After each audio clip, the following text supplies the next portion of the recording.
So, paano ba magsimula ng shop sa Shopee?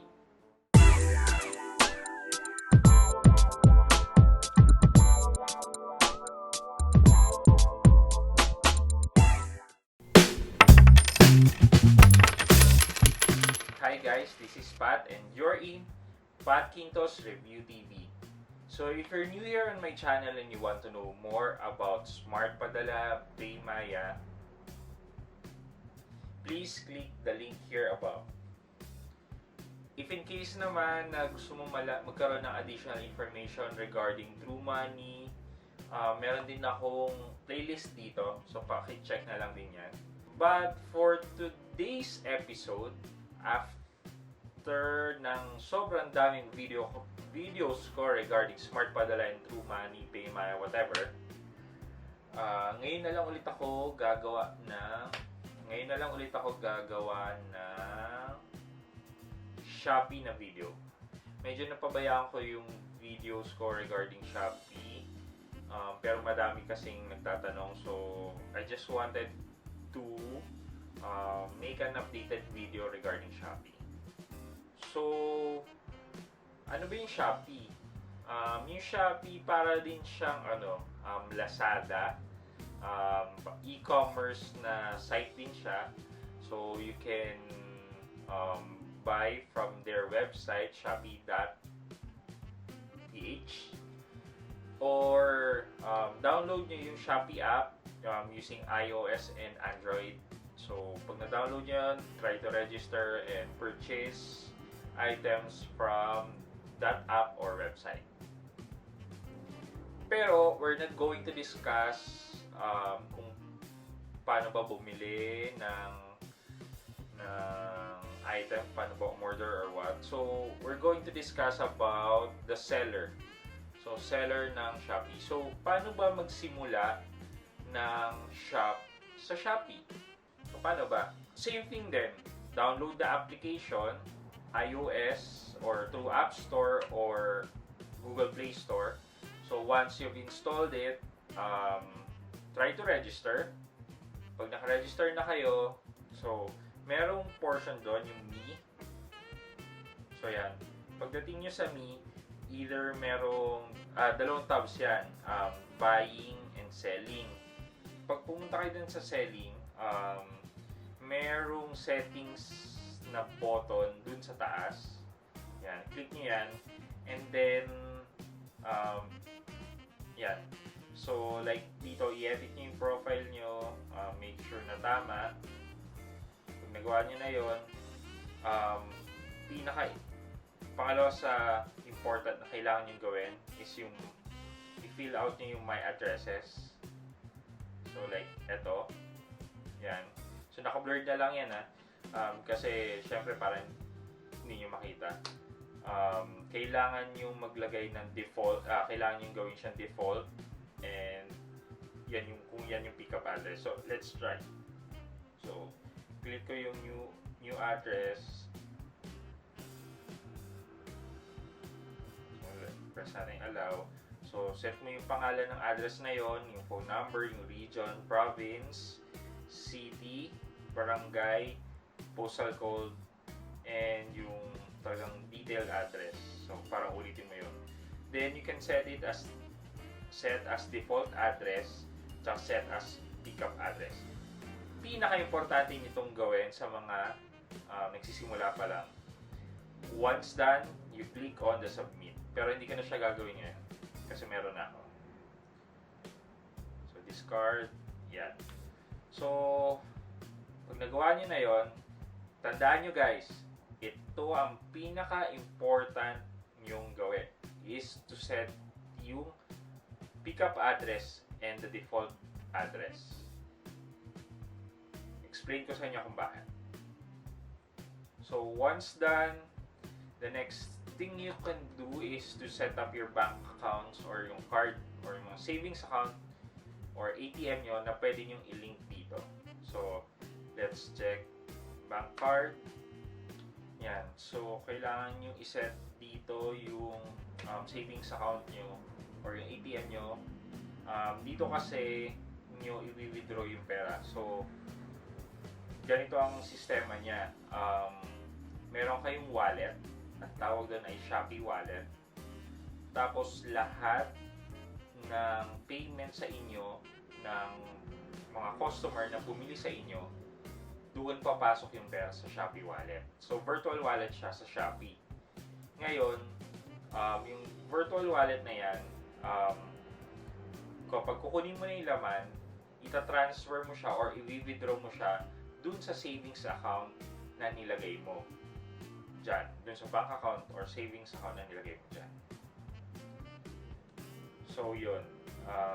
So, yan. Meron akong dalawa. So, actually, kung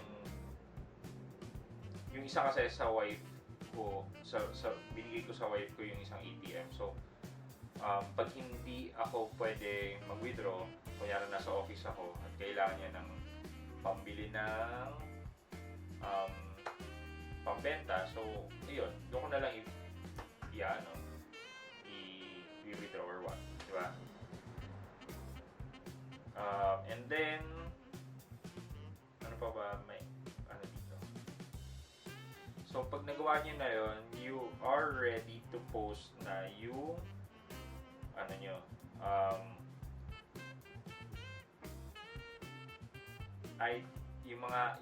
you're ready to post na yung mga products nyo na gusto nyong ibenta online sa Shopee. So, paano ba mag-post ng items sa Shopee? So, sige, let's open it again. So, napakadali lang. So, under me ulit, then make sure nasa selling tab kayo. Pag nandun na kayo, ayan, may nakalagay na add new product. So, nasan ba yung mga pictures ng product na yon? So, dapat ang picturean nila sila. So, either sa akin, let's say, kukunin ko pa, magpipicture pa ako sa camera. So, yan. Let's say, ibebenta ko itong cellphone na to. Yan. So, yan. So, let's say yung cellphone. So, lalagay yung product name, description, category, cellphone. Set ako ng price, kanya na 9,090,000. Kung ilan siya, isa, variation, black, white ba yan, black.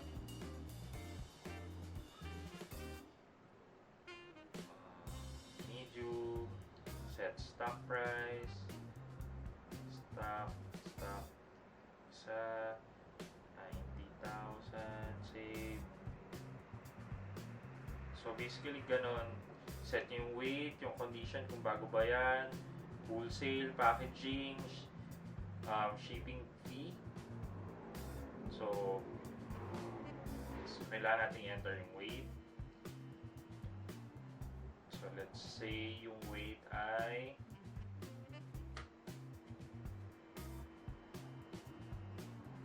1 kilogram. Save. Tapos, we can go na to shipping fee. So, sa shipping, ito. So, kung makikita nyo guys, meron akong enabled. Nakalagay dyan, Ninja Van. So, nakalagay Ninja Van, 45 pesos. Tapos, may mga naka-disable ako yung Grab Express, LBC to go. So, yan.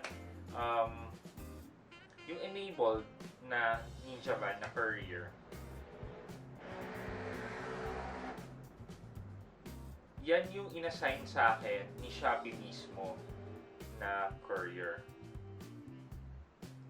Remember, sabi ko sa inyo, second important na gawin nyo is to set yung pickup address as a default and submit it. So kasi, i-back na natin discard. Anyway, pag natapos na fill up nyo na yan, just click the submit. Pero for now, hindi ko naman siya itutuloy, so cancel na lang. Discard. So yun, second important na yun nga, kailangan nyo gawin is to set up yung pick-up address nyo. Kasi pag na-submit nyo na yung address na yun, within 7 working days or business days, so that's Mondays to Friday, yung business day or yung working days, maghintay lang kayo ng 7 working days and a-assignan kayo ng courier ng Shopee. So yung courier na yung i-assign sa inyo, kasama na rin doon yung COD option para naman mas lalong ma-entice yung customer nyo na bumili sa inyo. Kasi, di ba, syempre, mas secured ang COD kesa yung magbabayad ka na kagad ng hindi mo pa nakukuha yung item. Yun actually.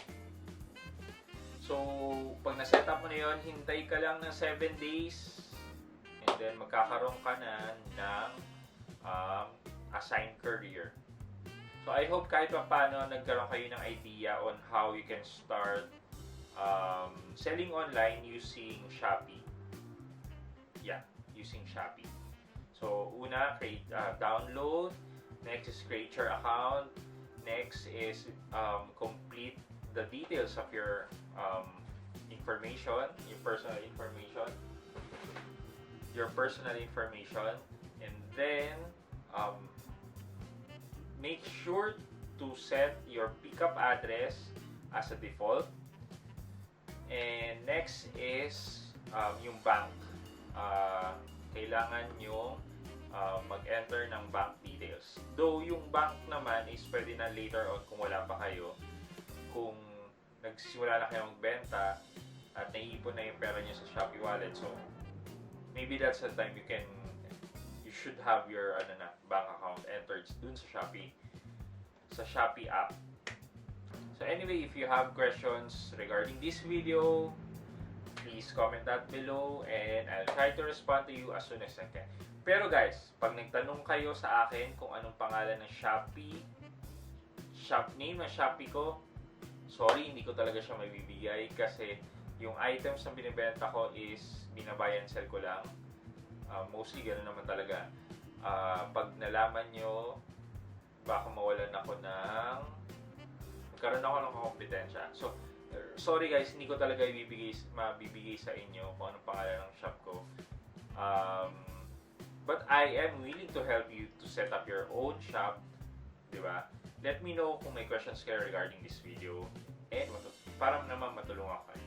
So, I appreciate if you could support me by subscribing to my channel by clicking the subscribe button and also the bell button sa tabi ng subscribe para makareceive kayo ng latest notification sa lahat ng upload ko. Again guys, this is Pat Quinto and you're in Pat Quinto's Review TV. Bye-bye!